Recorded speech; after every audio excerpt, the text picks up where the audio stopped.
Cümleten selamun aleyküm hanımlar. Divapatik YouTube kanalıma hepiniz hoş geldiniz. Bugün birlikte iki şiş dikişsiz bot patik yapacağız. Hanımlar elinizdeki artık ipleri değerlendirmek adına da böyle bir model yapabilirsiniz. Ben patiğimde ana renk olarak toprak tonlarında şöyle bir renk kullandım. Desenlerim için de sarı, yeşil ve tarçın rengini tercih ettim. Hemen iplerimi kenara kaldırıyorum. Şişlerim 3 numara. Modelimiz şöyle. Çok güzel, çok şık, çok hoş bir model oldu. Hanımlar yapması zevkli bu şekilde. Daha önce bu modeli 5 şiş olarak çalışmıştım. Normal patik olarak da aynı modeli yaptım. Bu şekilde bot patik olarak da talep geldi. Sizler için bu şekilde bot patik olarak da çalıştım. Modelimizin hiçbir yerinde dikişimiz yok hanımlar. Patiğimizin arka kısmı da yine bu şekilde. Dikişsiz hoş bir model oldu.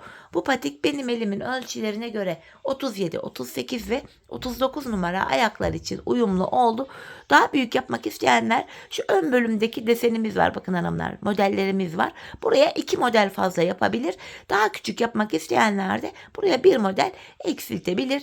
Örerken sizlere gerekli hatırlatmaları da yapacağım. Kaç numara yapacak olursak olalım başlangıç sayılarımız aynı olacak hanımlar. 56 ilmek olarak başlayacağız. Şöyle ana renk ipimin ucunda bir miktar bir ip bıraktım. 56 adet ilmeğimizi atacağız. 2, 3, 4, 5, 6. Bu şekilde 56 ilmek atalım gelelim. 56 adet ilmeğimi attım geldim hanımlar. Hemen şu ucumuza bir tane düğüm atacağım. Patiğimizin bilek bölümünde bir düz bir ters lastik uygulaması yapacağız hanımlar. Kenar ilmeğimi aldıktan sonra ilmeklerimi sırasıyla bir ilmek düz, bir ilmek ters, bir ilmek düz, bir ters, bir düz, bir ters, bir düz, bir ters. Bu şekilde örüyoruz. Sıra sonuna kadar bu lastiğimizi örelim gelelim. Sıra sonuna kadar ördüm, geri dönüyorum hanımlar. Geri döndük, ön yüzdeyiz. Ön yüzde olduğumuzu şöyle kabul ediyorum. Şu başlangıç ipimiz eğer sol taraftaysa ön yüzdeyiz demektir. Arka yüzde bir sıra lastiğimizi ördük. Ön yüzde lastikte ikinci sıradayız. İlmekleri gördüğümüz gibi örüyoruz. Kenar ilmeğimi aldıktan sonra bakın önde bir düz ilmeğim var. Düz ilmeğimi düz, tersimi ters örüyorum. Bir düz, bir ters. Bir düz, bir ters. Bir ilmek düz, bir ilmek ters.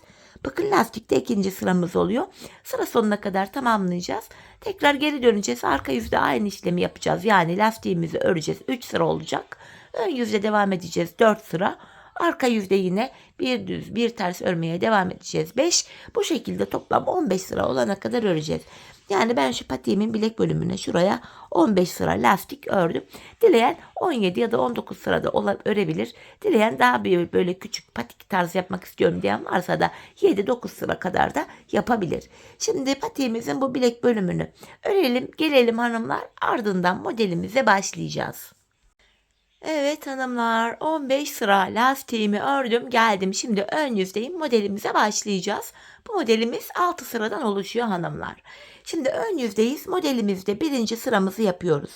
Kenar ilmeğimi aldım, yanına 2 ilmek düz örüyorum. 1, 2. Ardından sıradaki 2 ilmeğin içinden 3 ilmek çıkaracağız. Bakın şöyle, sıradaki bir ilmeğim.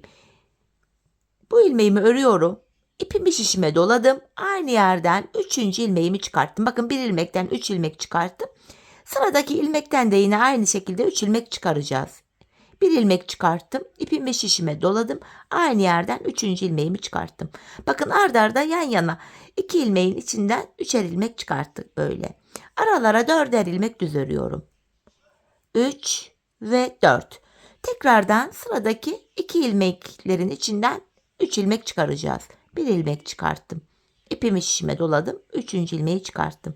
Tekrardan bir ilmek çıkarttım. İpimi şişime doladım. 3. ilmeği de çıkarttım. Bakın yan yana 2 ilmekten 3 ilmek çıkarttık. Araya 4 ilmek düz öreceğim. 1, 2, 3, 4. Tekrardan aynı modeli yapacağız. Arda arda 2 ilmeğin içinden bu şekilde 3 ilmek çıkartıyoruz. Yine araya 4 ilmek düz örüyoruz. Her 4 ilmekte bir bu şekilde modeli oluşturuyoruz. Tekrardan bir ilmekten 3 ilmek çıkarttım. Sıradaki ilmeğin içinden de yine 3 ilmek çıkarttım. 4 ilmek düz örüyoruz. Her 4 ilmekte bir böyle ikişer ilmeğin içinden 3'er ilmek çıkaracağız hanımlar. Sıra sonuna kadar modelimizi tamamlayalım gelelim. Evet hanımlar, ilmeklerimi ördüm. Bakın en son 2 ilmekten 3'er ilmek yine çıkarttım. İlk başlangıçta olduğu gibi burada da son 3 ilmeğimi düz örüyorum. Modelde birinci sırayı tamamladık. Şimdi geri dönüyorum. Arka yüzde modelde ikinci sıramız. Kenar ilmeğimi aldım. İkinci ve üçüncü ilmeğimi ters örüyorum. İpim benden tarafta bu üçerli ilmekler vardı. Bunları örmeden sağ şişimize alıyoruz. Aralardaki dörder ilmeği ters örüyoruz. Bu üçerli grupları örmeden sağ şişimize alıyoruz. Aralardaki dörder ilmeğimiz ters. Yine bu üçerli grupları örmeden sağ şişimize alıyoruz. Aralardaki dörder ilmeğimiz ters. Üçerli grupları örmeden alıyoruz. Aralardaki dörderli ilmekleri ters örüyoruz. Sıra sonuna kadar yine aynı şekil örelim gelelim. Sıra sonuna kadar ördüm hanımlar. Sonuncu ilmeğimi ön yüzde renk geçişi yapacağım için örmeden aldım. Şimdi ön yüzde modelde 3. sıradayız. Bu defa tarçın rengi ipimi ekleyeceğim. Sizler hangi renk kullanıyorsanız onu ekleyeceksiniz bu bölümde. Bu kenarda ilmeğimi örerek başlıyorum. Hemen ikinci ilmeğimi de ördükten sonra bu ipimin ucunu düğümleyeceğim hanımlar, patiğimiz sökülmesin diye. Modelde ön yüzde 3. sıramız. Hemen 3. kenar ilmeğini ördük. İkinci ve yanındaki 3. ilmeğimizi de örüyorum.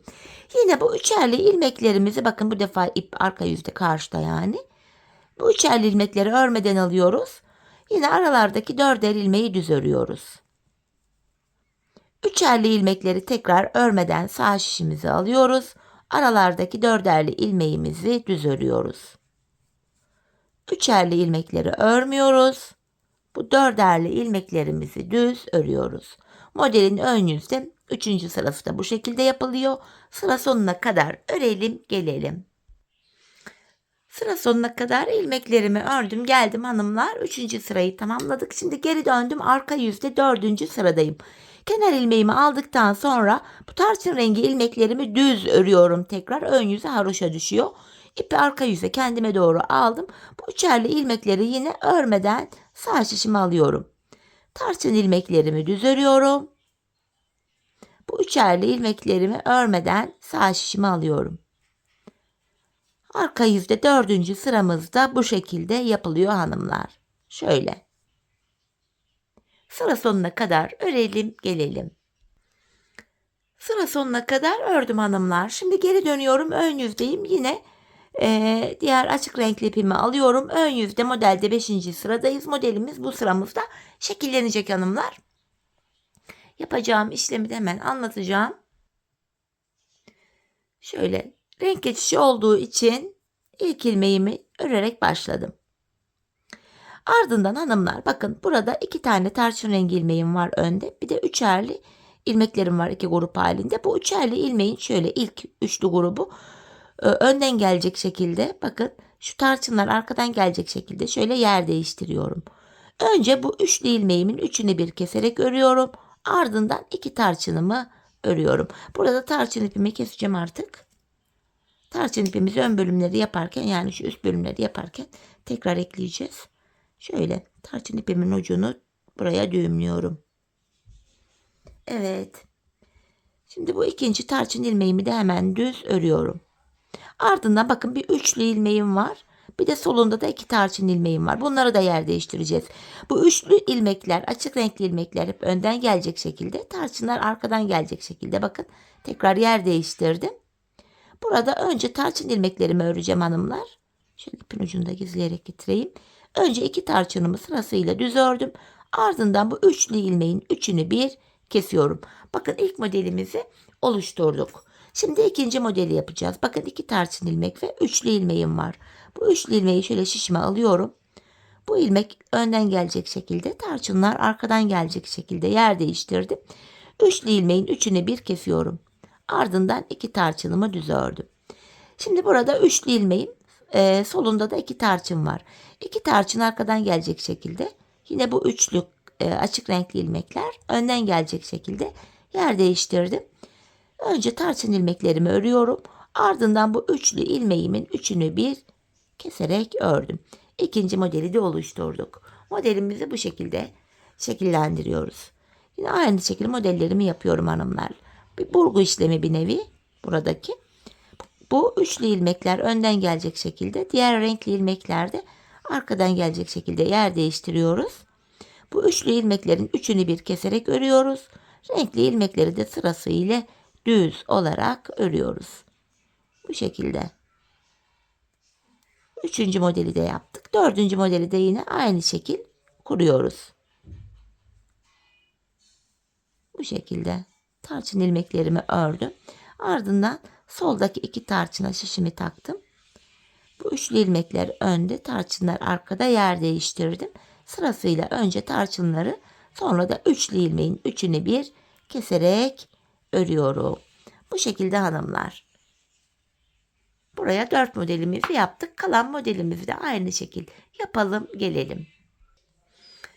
Sıra sonuna kadar modelimi oluşturdum hanımlar. Şimdi geri döndüm. Arka yüzde modelde sonuncu sıramız, yani 6. sıramız. Kenar ilmeğimi aldıktan sonra bu sıramızda ilmeklerimizin tamamını ters olarak örüyoruz hanımlar.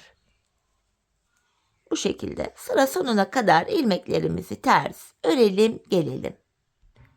Evet hanımlar, arka yüzde ilmeklerin tamamını ters ördüm. Bakın bu şekilde modelde ilk sıramızı tamamlamış olduk. Bu şekilde. Şimdi aynı şekilde modelde ikinci modelimize geçeceğiz hanımlar. İlk modeli nasıl yaptıysak ikinci modeli de aynı şekilde kuracağız. Yani bu aşamada da yapacağımız işlem şöyle. İlk modelin sıralamalarını takip edeceğiz. Aynı işlem. İlk modeli kurarken ön yüzde birinci sırada şöyle yapmıştık. Kenar ilmeğimi aldım. 2 ve 3. ilmeğimizi düz örmüştük. Sıradaki 2 ilmek, bu 2 ilmekten şöyle 3 ilmek çıkartıyoruz. Şöyle. Bakın. Arda arda 2 ilmeğin içinden 3 ilmek çıkarttık. Aralara 4'er ilmek düz örüyorduk.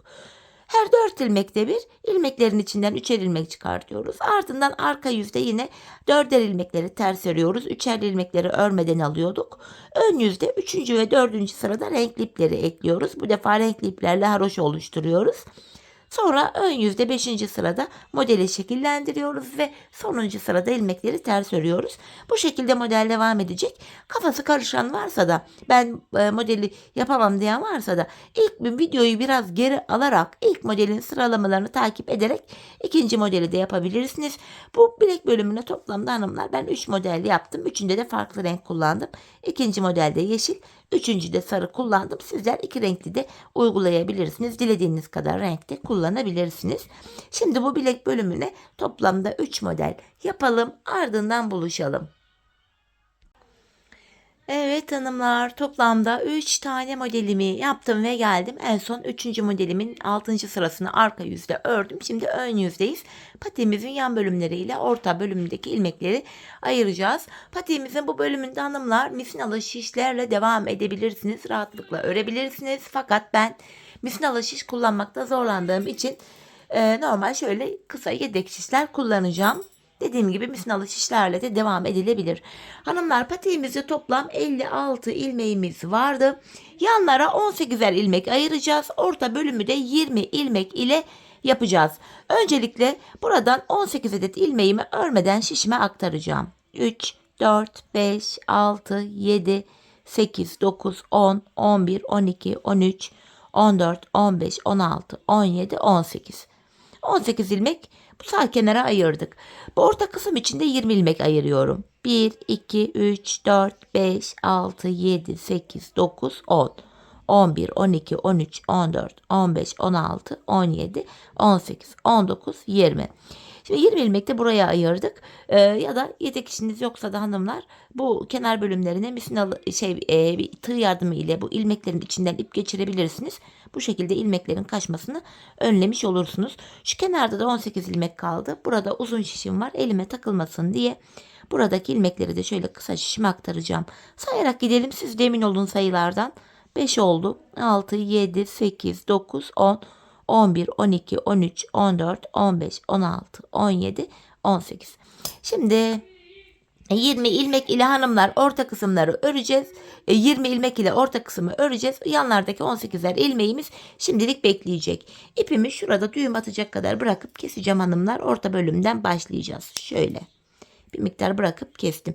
Şimdi orta bölümdeki 20 ilmek ile aynı modele devam edeceğiz. Ben sırasıyla tarçın, yeşil ve sarı kullandım. Şimdi tekrar tarçınıma geçeceğim. Sizler rengarenk de yapabilirsiniz. Dilediğiniz renkleri kullanabilirsiniz. Şimdi aynı modeli tekrar kuruyorum. 6 sıradan oluşan modelde birinci sıram. İlk ilmeğimi ördüm hanımlar. Hemen yanına ikinci ilmeğimi de ördükten sonra buraya bir düğüm atacağım. Şimdi modelde ön yüzde birinci sıradayız. Ve ikinci ilmeğimi ördüm. Şu da üçüncü ilmeğim. Şimdi tekrar aynı modeli kuracağız. Kenara 3 ilmek ördük. Şimdi bir ilmeğin içinden 3 ilmek çıkartıyorum. Sıradaki ilmeğin içinden de yine 3 ilmek çıkarttım. Araya 4 ilmek düz örüyorum.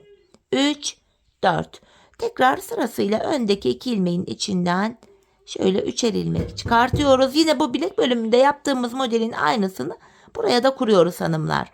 Tekrar araya 4 ilmek düz örüyorum. 3 ve 4. Buraya 3 tane model kuracağız. 3. modelim için de yine ilmeğin içinden 3 ilmek çıkarttım. Sıradaki bir ilmeğin içinden de yine 3 ilmeğimi çıkarttım. Kalan 3 ilmeğimi örüyorum. Modelde birinci sıramızı orta kısma yaptık. Geri dönüyorum. Arka yüzde modelde ikinci sıra. Kenar ilmeğimi aldım. İkinci ve üçüncü ilmeğimi ters örüyorum. Bu üçerli ilmeklerimi örmeden sağ şişime alıyorum. Aralardaki dörderli ilmekleri ters örüyorum. Bu şekilde. Bu üçerli ilmeklerimi örmeden sağ şişime aldım. Aradaki 4 ilmeğim ters. Üçerli ilmeklerimi şöyle sağ şişime alıyorum. Kalan 2 ilmeğimi ters ördüm. Sonuncuyu örmeden sağ şişime aldım. Ön yüzde renk geçişi yapacağız. Şimdi tekrar ben buraya tarçın ipimi ekleyerek modelime devam ediyorum. Şöyle. Bu defa ilmekleri tarçın ipimizle öreceğiz. İlk 2 ilmeğimi ördükten sonra yine ipimin ucunu hanımlar buraya düğümleyeceğim. Tarçın ipimin ucunu. Patiğimiz sökülmesin diye kenarımıza düğümü atıyorum. Bu şekilde. Şöyle. İşte ikinci düğümüm. Modelde ön yüzde 3. sıramız. 2 ilmeği örmüştüm. 3. ilmeğimi de ördüm. Yine bu üçerli ilmekleri örmeden sağ şişimizi alıyoruz. Şöyle. Aralardaki 4 ilmeğimizi düz örüyorum. Ön yüzde üçerli ilmeklerimi örmeden sağ şişimi alıyorum. Bakın 4 ilmek düz ördüm. Üçerli ilmekleri örmeden aldım. Kalan 3 ilmeğimi de örüyorum. Şimdi geri dönüyorum hanımlar. Arka yüzde modelde 4. sıradayız. Kenar ilmeğimi aldıktan sonra bu tarçın ilmeklerimi düz örüyorum. İpi kendime doğru aldım. Bu üçerli ilmeklerimi yine örmeden sağ şişime alıyorum. Tarçın ilmeklerimi düz örüyorum. 4 ilmeğimi. Bu üçerli ilmeklerimi örmeden sağ şişime alıyorum. Tarçınları düz örüyorum. Bu üçerli ilmeklerimi örmeden aldım.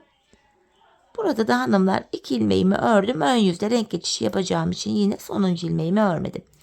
Şimdi ön yüzde modelimizde 5. sıradayız. Modelimiz şekilleniyor bu sıramızda. İlk ilmeğimi ördüm. Tarçın ipimi kesmeyeceğim. Burada beklesin.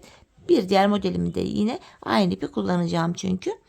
Burada yine ilmekleri yer değiştireceğiz. Şu üçlü açık renkli ilmeğim önden gelecek şekilde, tarçınlar arkadan gelecek şekilde yer değiştirdim. Üçlü ilmeğimin üçünü bir keserek örüyorum. Hemen yanına tarçınlarımı düz ördüm. Tekrardan bakın üçlü ilmeğim var. Solunda da 2 tarçın. Yine bu ilmeklerimi yer değiştiriyorum. Burada hanımlar öncelikle 2 tarçın ilmeğimi düz öreceğim. Ardından bu üçlü ilmeğim üçünü bir keserek örüyorum. İlk modeli yaptık. İkinciyi de yapalım. Bu üçlü ilmekler önden gelecek şekilde, renkliler arkadan gelecek şekilde yer değiştirdim. Üçlü ilmeğimin üçünü bir ördüm. Tarçınlarımı sırasıyla düz örüyorum. Bakın bu ikinci üçlü ilmeğim var. Bunu da solundaki 2 ilmek ile yer değiştirerek örüyoruz. Bu modelimizi bu şekilde şekillendiriyoruz. Bu şekilde. Şimdi üçüncü modelimizi yapacağız. Bu üçlü ilmek önden gelecek şekilde, tarçınlar arkadan gelecek şekilde yer değiştirdim. Üçlü ilmeğimi kesiyorum. Tarçınlarımı ördüm. Şimdi tekrar bu tarçınları arkadan gelecek şekilde, üçlü önden gelecek şekilde yer değiştirdim. Önce tarçınları düz ördüm. Bu üçlü ilmeğin üçünü bir kesiyorum hanımlar ve kenar ilmeğimi düz ördüm. 5. sırada modelimizi oluşturduk. Arka yüzde 6. sırada kenar ilmeğimi aldıktan sonra devamındaki ilmeklerin tamamını ters olarak örüyorum. 20 ilmek üzerine 3 tane modeli bu şekilde kuruyoruz hanımlar. Artık ön bölüm böyle devam ediyor. Bu şekilde yapılıyor. Şöyle sıra sonuna kadar ilmeklerimi ters olarak örüyorum. Sonuncuyu da ters ördüm. Tekrar geri döneceğiz hanımlar. 6 sıradan oluşan modeli, 3 modeli tekrar kuracağız. Aynı işleme devam edeceğiz. Sırasıyla tarçın, yeşil, sarı olacak şekilde devam ettim ben. Burada bakın bilekten itibaren 1, 2, 3, 4 tane modelimiz oluştu. Ben bu patiğimin ön bölümüne hanımlar bakın sayalım. 1, 2, 3, 4, 5, 6, 7, 8, 9 tane model yaptım. Patiğin büyüklüğünü ya da küçüklüğünü burada ayarlayacaksınız. Ben buraya 9 tane model yaptım. Sizler daha büyük yapmak isteyenler buraya 11 tane model yapabilir. 2 tane daha model yapacaklar. 6 sıradan oluşan modeli 2 kez daha tekrar edecekler. 35-36 numara yapacağım diyenler varsa da buraya 8 model yaparak modeli bitirebilirler. Böylece patik boyutu küçülecektir. Dediğim gibi ben 9 tane model yaptım. 37, 38, 39'a uyumlu oldu. Şimdi patiğimizin bu ön bölümüne modellerimizi tamamlayalım. Gelelim hanımlar, ardından buluşalım, birlikte devam edeceğiz. Evet hanımlar, patiğimin ön bölümünü tamamladım. Buraya toplamda 9 adet modelimi yaptım. Şimdi burun kesimlerine de geçeceğiz. Öncelikle kesimlere geçmeden önce hanımlar, ön yüzdeyim. 20 ilmeğimiz vardı. Kenar ilmeğimi aldıktan sonra bu ilmeklerimi düz olarak örüyorum ön yüzde. Bu şekilde sıra sonuna kadar ilmeklerimi düz olarak öreceğim. Arka yüzde de ters öreceğim. Sonra da kesimlerimize başlayacağız hanımlar. Sonuncu ilmeğimi de ördüm. Geri dönüyorum. Arka yüzdeyim. Arka yüzde de yine kenar ilmeğimi aldıktan sonra ilmeklerimin hepsini ters örüyorum. Bu şekilde normal ters örgü uygulaması yapıyoruz hanımlar bu bölümde. Bu şekilde. Sonra kesimler olacak. Ardından kenar bölümlerini yapacağız. Tabanımızı yapacağız. Bu şekilde sonuncu ilmeği de ters ördüm. Geri dönüyorum. Ön yüzdeyim. Ön yüzde kenar ilmeğimi aldıktan sonra hemen öndeki 2 ilmeği birlikte kesiyorum. Sola doğru kesim yaptım. Şimdi son 3 ilmek kalana kadar keseceğiz. Sol kenardan da kesim yapacağız hanımlar. Son 3 ilmek kalana kadar öreceğiz. Ardından sol kenarda da kesimi yapacağız. Böylece 18 ilmeğimiz kalacak hanımlar. Bakın son 3 ilmeğim kaldı. Buradaki 2 ilmeği de sağa doğru kesim yapacağım. İkinci ilmeği ilkin önüne bırakıp ikisini kesiyorum ve son kenar ilmeğimi düz ördüm. Şimdi geri döneceğiz. Arka yüzde kesim yapmıyoruz. Kenar ilmeğimizi aldıktan sonra arka yüzde ilmeklerimizin tamamını ters örüyoruz hanımlar.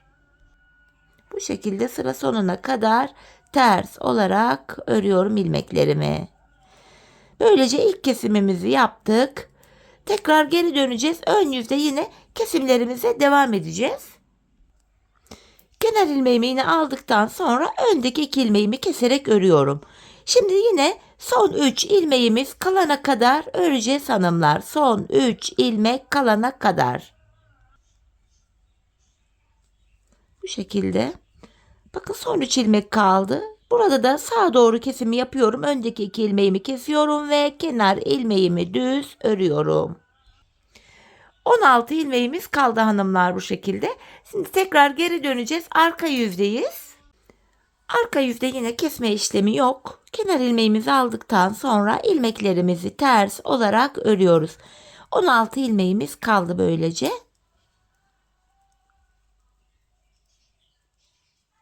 Sonuncuyu da ters ördüm. Tekrar geri dönüyorum. Ön yüzde son kez kesimimizi yapacağım. Kenar ilmeğimi aldım. Öndeki 2 ilmeğimi birlikte keserek örüyorum. Son 3 ilmek kalana kadar öreceğim yine.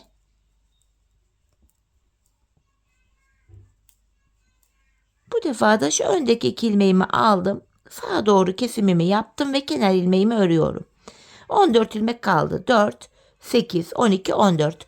Arka yüzdeyim. Başka kesim yapmayacağız hanımlar. Kenar ilmeğimizi aldıktan sonra 14 ilmeğimiz ters örülüyor burada.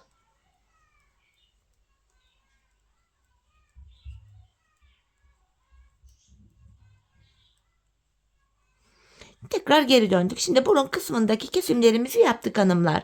Burada bu ipimi düğüm atacak kadar şu kenarda şöyle bırakıyorum, kesiyorum. Şuradan itibaren ipimi tekrar ekleyeceğim. Bakın. Şuraya kenara ipimi ekliyorum.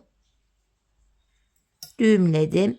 Buradan itibaren patiğimizin kenar bölümlerini örmeye başlayacağız. Bu kenarımızda 18 ilmeğimiz vardı. Öncelikle buradaki 18 ilmeğimizi örüyorum. Burada artık haroşa öreceğiz.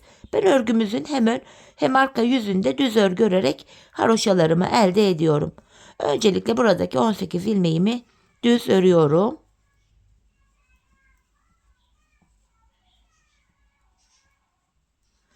Şimdi şu kenarlardan ilmekler çıkaracağız hanımlar. Bakın şu kenar bölümlerden yine aynı şişime ilmekler çıkaracağım. Bakın şuralardaki kenar ilmek yerlerine girerek. İlk kenar ilmek yerinden şuradan ilmek çıkarttım. Şu birinci ilmeğim. 2. Bakın sırasıyla kenar ilmek yerlerinden ilmekler çıkartıyorum. İlmeğin iki kanadına birden girerek. 3, 4, 5, 6, 7, 8. Bu şekilde hanımlar ben burun kısmına kadar 8 ilmek çıkarttık şimdiye kadar. Burun kısmına kadar 23 ilmek çıkarttım. Siz şuraya patiği büyük yapmak için 2 model fazla yaptıysanız ilmek sayınız fazla olacaktır. Daha bir model eksik yaptıysanız ilmek sayınız burada 23 değil de 23'ten daha az olacaktır. İlmek sayısı buna göre değişir. Şimdi burun kısmına kadar şu bölüme kadar ilmeklerimizi çıkartalım gelelim. Evet, bu bölümden 23 ilmek çıkarttım hanımlar. 18 ilmek de kenarda vardı. Şu kenarda toplam 41 ilmeğimiz oldu. Şimdi burun kısmında 14 ilmeğim vardı. Bu 14 ilmeğimi de yine düz öreceğim. Buralar artık haroşa olacak. 14 ilmeğimizi öreceğiz. Hemen şu ilk 2 ilmeğimi ördükten sonra şuradaki ipimizi buraya düğümlüyorum hanımlar. Kesmiş olduğumuz ipimizin ucu vardı. Düğüme attım. Şimdi bu 14 ilmeğimi örüyorum. Şu ipin ucunu da atlatarak götüreyim, gizlensin arada.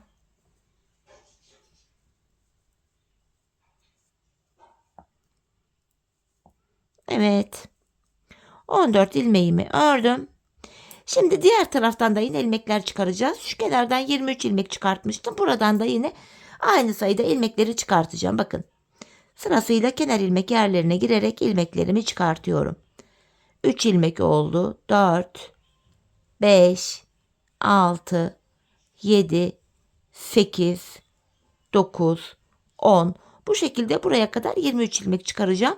Siz de şu kenara kaç ilmek çıkarttıysanız buraya da aynı sayıda ilmeklerinizi çıkartın. Sonra buluşalım. 23 ilmeğimi çıkarttım hanımlar buraya kadar. Şimdi kalan 18 ilmeğimi de yine normal düz yani haroşa örüyorum. Bu kenarımda da 41 ilmeğim oldu. Kenarlardan ilmek çıkartma işlemini de böylece tamamlamış olduk. Sonuncuyu da ördüm. Tekrar geri dönüyorum. Şu an arka yüzdeyiz hanımlar. Bu aşamada kenar ilmeğimi aldıktan sonra ilmeklerimi düz yani haroşa örüyorum. Bu şekilde. Bakın ön yüze bir diş haroşa düşüyor. Bu şekilde önce ilk şişimizi, sonra burun kısmındaki ilmekler de yine düz örülecek haroşa. Sonra diğer şişteki ilmeklerimizi şu uca kadar haroşa yani düz örelim gelelim. Evet hanımlar, bu uca kadar ilmeklerimi ördüm. Bakın kenarımızda bir diş haroşamız oluştu. Burada yine haroşalarımızı örmeye devam edeceğiz. Diğer uca kadar öreceğiz, geri döneceğiz, öreceğiz, geri döneceğiz. Bu şekilde haroşalarımızı elde edeceğiz. Şimdi yine diğer uca kadar ilmeklerimi, yani önce bu şişimizi, sonra burun kısmını, sonra diğer şişimizi öreceğim. Arka yüzde tekrar yine düz öreceğim. 2 diş haroşa olacak. Bu kenarımızda toplamda 6 diş haroşa olana kadar öreceğiz. Bakın 1, 2, 3, 4, 5, 6. Bu bölümde 6 diş haroşa olana kadar örelim, gelelim hanımlar. Sonrasında tabanımıza birlikte başlayacağız. Evet hanımlar, patiğimin kenar bölümünde bakın 6 sıra haroşam oldu. Şimdi tabanımızı öreceğiz. Bu uçtayız. Tabanımızı örmeye burundan başlayacağız hanımlar. Öncelikle burun kısmında 14 ilmeğimiz var. Bu 14 ilmeğe kadar olan şu ilk şişimizdeki ilmeklerimizi yine normal düz örelim, gelelim. Evet, ilk şişteki ilmeklerimi ördüm. Şimdi burun kısmında 14 ilmeğimiz var. Bu 14 ilmek ile taban kesimini yapacağız hanımlar. Yapacağımız işlem şu. 14 ilmeğimiz var. İlk 13 ilmeği öreceğiz. 14. de kesimimizi yapacağız. Buradaki ilk 13 ilmeğimi öreceğim. Yani bu orta bölümde son bir ilmek kalana kadar öreceğim. 13 ilmeğimizi ördük. Yani sonuncu, yani 14. ilmeği örerken yandan da bir ilmek alıp ikisini keserek örüyorum. Tekrar geri döndüm. Kesimden sonra geri döneceğiz. Taban bölümünde ipimiz hep karşıda olacak. İlk ilmeği örmeden alacağız. Tekrardan tabanımda son bir ilmek kalana kadar örüyorum. Yani 13 ilmeğimi örüyorum. 14. ilmekte yan şişten de bir ilmek alıp ikisini bir kesiyorum. Kesimden sonra tekrar geri döndüm. Yine ipim karşıda, ilk ilmeğimi aldım. Tekrar 13 ilmeğimi öreceğim.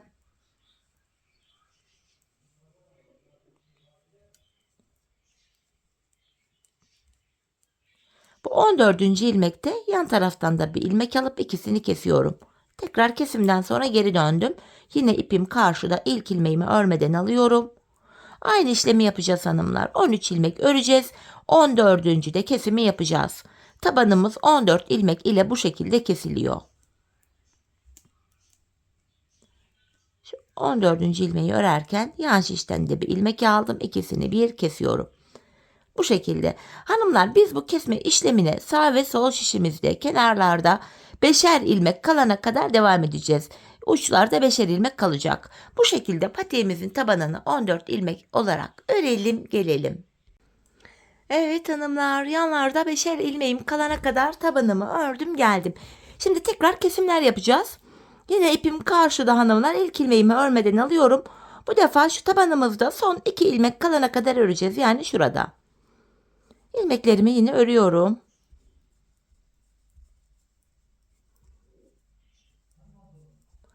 Bakın tabanımda son 2 ilmek kaldı. Bu 2 ilmek ile kenardan da bir ilmek alıyorum. 3 ilmeğin 3'ünü bir keserek ördüm. Bu kenarda 4 ilmek kaldı. Şimdi tekrar geri dönüyorum.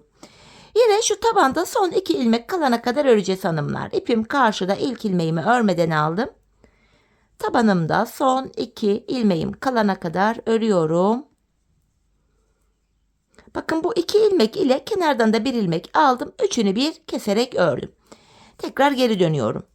Yine tabanda 2 ilmek kalana kadar öreceğiz.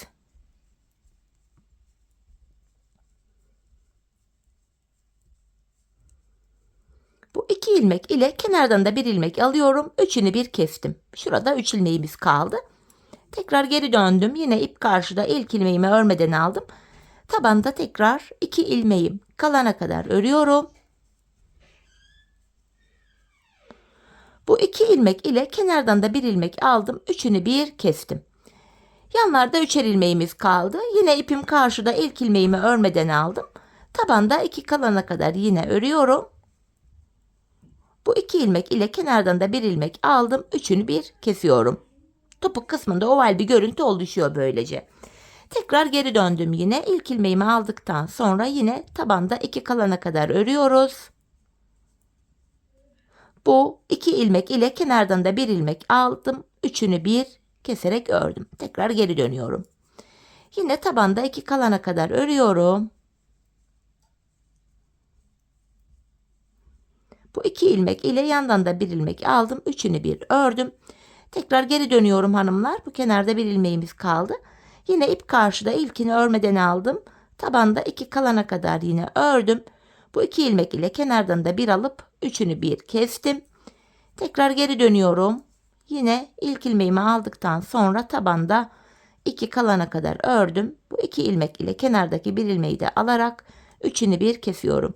Tekrar geri döndüm. İlk ilmeğimi aldım. İkinci ve üçüncü ilmeği ördüm. Bakın yine tabanda 2 ilmek kaldı. Yandan da bir ilmek alarak üçünü bir kestim. Şimdi bu arka bölümde hanımlar 4 ilmeğimiz kaldı. Şimdi tığımı alıyorum. Bu 4 ilmeğin 4'ünü bir toplayacağım burada. Şöyle bir de zincir attım buraya. Bu tığlama yöntemiyle patiğimizin arka bölümünü birleştireceğiz. Patiğimizi şöyle ters çeviriyorum. İçten dışa doğru böyle çevirdim. Şimdi tığlama yöntemiyle topuğu birleştireceğiz. Bakın sırasıyla kenar ilmek yerlerine giriyoruz karşılıklı. İlmeğin 2 kanadına birden. Sık iğne tekniği ile patiğimizin arka bölümünü birleştiriyoruz. Bakın sırasıyla kenar ilmek yerlerine ilmeğin 2 kanadına birden girerek sık iğne tekniği ile patiğimizin arka bölümünü bu şekilde birleştiriyoruz hanımlar. Şöyle. Biz bu işleme şu son kenarlara gelene kadar devam edeceğiz. Şimdi patiğimizin arka bölümünü birleştirelim, gelelim. Evet hanımlar, son kenar ilmek yerlerine gelene kadar tığlama işlemini bitirdim. En son şuraya da 2 tane zincir çektim ve artık ipimi kesiyorum. Patiğimizi tamamladık. Şu başlangıç ipimizin ucu da burada. Bitiş ipimiz de burada. Şimdi bu iplerimizi şöyle arka ilmek aralarına girerek tekrar şöyle bir zincir tekniğiyle sıkılayarak gizleyeceğim. Patiğimiz bu kadardı. Örmesi zevkli, hoş, şık bir model oldu. Bu şekilde. Hemen düzeltiyorum patiğimizi bakalım. Gayet güzel, kullanışlı, hoş bir model oldu. Bakın patiğimizin arkasında bu şekilde tığladık. Görüntü itibariyle hanımlar bakın patiğimiz böyle. Haroşa örgü olduğu için taban bölümü oldukça esnek, yumuşak, ayağı saran bir model oldu. Hemen manken ayağıma da giydireyim. Birlikte patiğimizin ayaktaki duruşuna da bakalım. Çok güzel, hoş bir model oldu hanımlar. Örmesi gayet zevkli. Ben çok beğenerek, çok severek yaptım. Umarım sizler de patiğinizi benimle birlikte beğenerek, severek yaparsınız. Yapacak olanlara da şimdiden kolay gelsin diyorum. İşte hanımlar patiğimiz. Şöyle bilek bölümü gayet esnek. Ayağı sarıyor. Patiğimizin tabanı, topuk kısmı, model bu şekilde. Evet, yine birlikte güzel bir modelin daha sonuna geldik. Umarım sizlere faydalı, hoş bir video olmuştur. Yeni modellerde, yeni videolarda buluşmak dileğiyle. Şimdilik hoşça kalın, sağlıcakla kalın.